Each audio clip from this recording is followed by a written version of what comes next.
મિત્રો આજે આપણા જોડે એક્સેસ આવી છે, એમાં બેટરી ડિસ્ચાર્જ થઈ જાય છે અને બેટરી પણ નવી છે, બાકી કોઈ ફોલ્ટ નથી। અને કહેવાના મતલબમાં જે એનું આરપીએમ પણ ઓછા બતાવે છે, 13 પોઈન્ટ સુધી જાય છે, વધારે જતું નથી। તો આમાં આપણે એકદમ શોર્ટકટમાં જાણીશું કે શું ફોલ્ટ હોઈ શકે છે અને એનું આરપીએમ વધારવા માટે શોર્ટકટમાં કઈ આઈડિયા કરવાની રહેશે।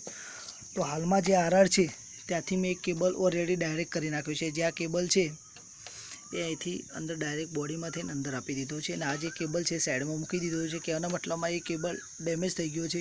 હવે ખાસ મિત્રો ધ્યાન રાખજો કે જે આરઆરનો જે આ લાલ કેબલ છે એમાં વ્હાઇટ પટ્ટો છે, ખાસ ધ્યાન રાખજો મિત્રો।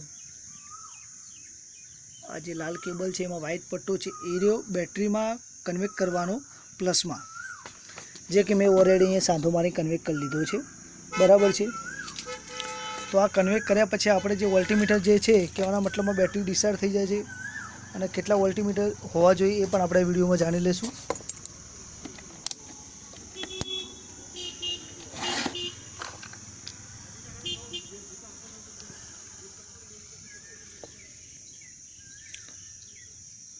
બાર 57 વોલ્ટીમીટર છે, ચાલુ કરો એટલે મિનિમમ 14 સાડા 14 ઉપર આરામથી જતું રહે છે, કોઈ વાંધો નથી આવતો। એટલે 14 સુધી કમ્પ્લીટ ફરજિયાત જવું જોઈએ। જો 14 ઉપર ના જાય તો કહેવાના મતલબમાં બેટરી ડિસ્ચાર્જ થઈ જશે। અને એવું કંઈ પણ વસ્તુ લાગે તો કમેન્ટ બોક્સમાં જણાવો।